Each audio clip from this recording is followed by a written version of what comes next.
So guys, for the first step, you're going to head over to search and type in registry editor. Click on it and then click on yes.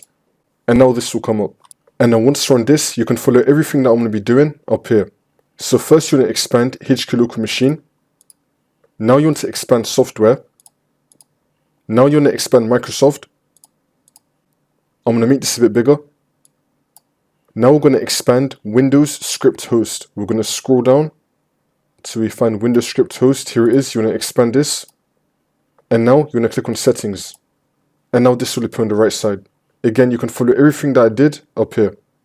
And then once you're on this, you just want to right click on the white space and then click on new and then click on dword 32-bit value.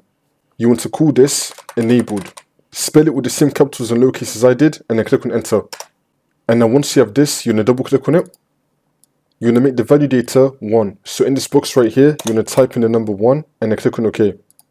And now for the last step, you just want to restart your computer and then the problem should be fixed.